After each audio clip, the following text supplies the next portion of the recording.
बिहार प्रदेश के राष्ट्रीय जनता दल के प्रदेश अध्यक्ष जगदानंद सिंह ने संवाददाता सम्मेलन को संबोधित करते हुए कहा कि बिहार में सरकार निष्ठुर, क्रूर और असभ्य हो चुकी है। दुनिया के पैमाने पर, भारत के पैमाने पर नहीं, दुनिया के पैमाने पर सरकार असभ्य, निष्ठुर और क्रूर हो सकती है। एक उदाहरण बना, बिहार की विधानसभा में सभा अध्यक्ष संचालन करेंगे, मुख्यमंत्री संचालन करेगा। देश के सामने एक संवैधानिक प्रश्न खड़ा है। ये दो व्यक्ति नहीं है, ये दो संवैधानिक संस्थाओं के मुखिया या प्रतिनिधि कर सकते हैं। संविधान की तो अंतिम ताकत आम जन को होती है। आम जन ने ही संविधान को बनाया, अपने लिए ही संविधान को समझ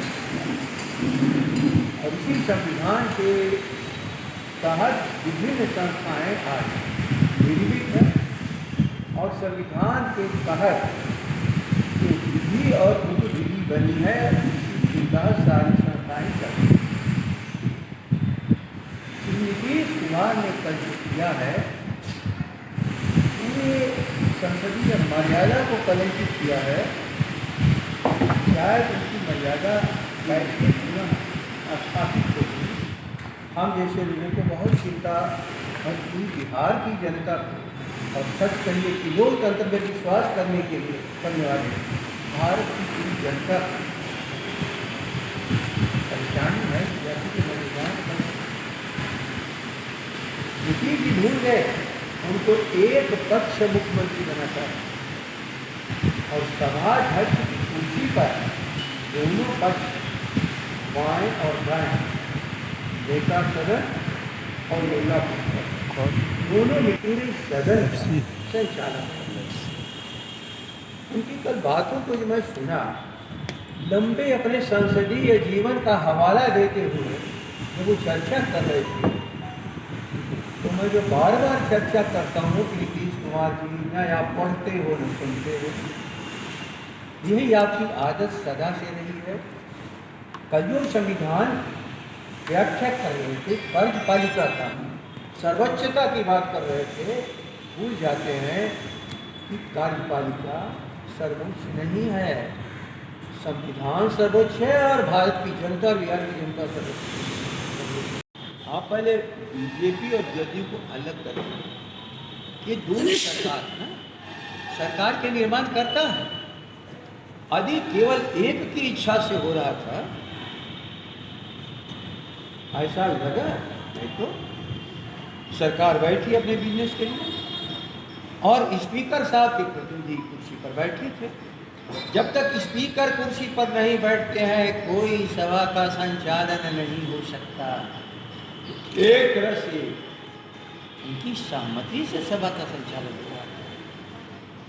इसलिए बीजेपी और जदयू का क्या मामला, ये तो बिहार की 12.5 करोड़ जनता की मर्यादा का प्रश्न है। और भारत के भीतर बिहार ये लोकतंत्र की जननी है, उस पर सभी लोग आज खेद प्रकट कर रहे हैं क्योंकि उसकी मर्यादा कहाँ नहीं। लेकिन बीजेपी के विधायक तो ये कह रहे हैं कि हम लोगों का कोई हैसियत ही नहीं है। जब विधानसभा अध्यक्ष का नहीं सुना जा रहा है तो विधायक का क्या सुना जाएगा? अब ये बात, जब विधानसभा की हैसियत नहीं है तो उसके सदस्यों की क्या हैसियत है?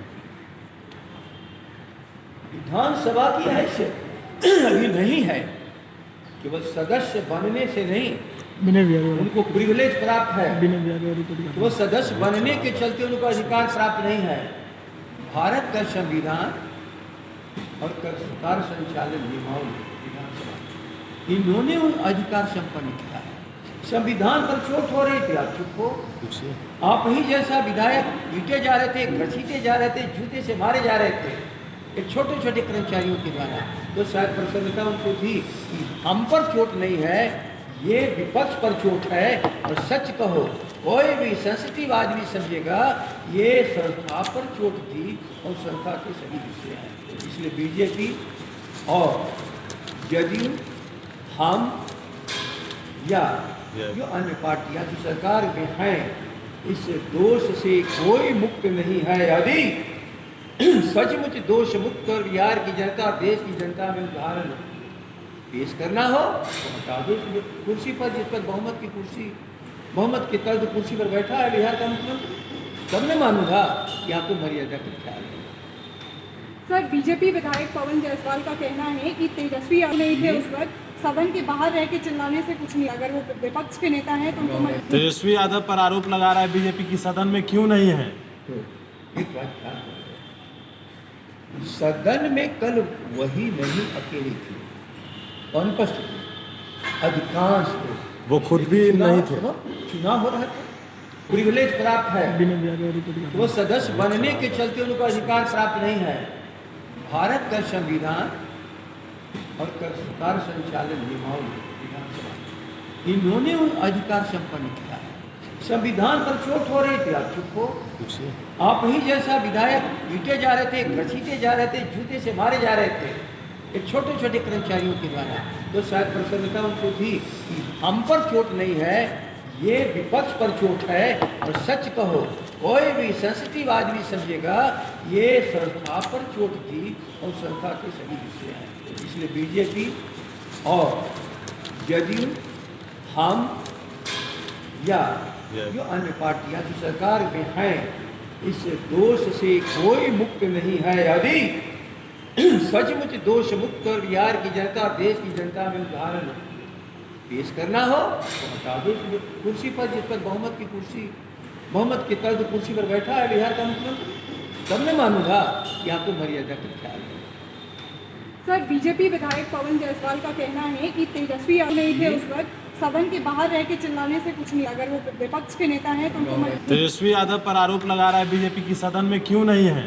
तो एक बात ख्याल करें, सदन में कल वही नहीं अकेली थी, अनुपस्थित थी अधिकांश लोग, वो खुद भी नहीं थे।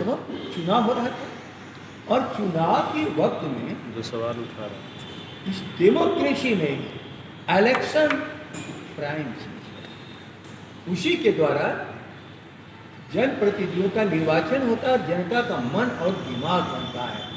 कल वह विधानसभा के भीतर नहीं था, लेकिन विधानसभा के निर्माताओं के बीच में तेजस्वी की सरकार कितनी जाहिर अमर्यादित है इसके लिए वो खड़े थे जनता के बीच में, वो कहीं गए नहीं थे। अब बराबर बोलना नहीं चाहिए, इस प्रतिनिधि सभा से जनता सर्वोच्च और उसके भीतर यदि हम हैं तो हम हर जगह हैं। विधानसभा अध्यक्ष के लिए अभी आज पूरे दिन जो है, आज पूरे दिन आरजेडी रही विधानसभा अध्यक्ष के मामले को लेकर के। मैं नहीं जानता हूँ कि जनता राष्ट्रीय जनता दल क्या कर रही है, वॉकआउट कहाँ थी मैं नहीं समझ पा रहा हूँ। और मेरी जहाँ तक कोई बात हो, विधायक दल के नेता का क्या आदेश है मैं नहीं जानता हूँ, हमारे विधायकों को, लेकिन हम वॉकआउट किसके खिलाफ, हमारे वॉकआउट करने से ये जो हमारा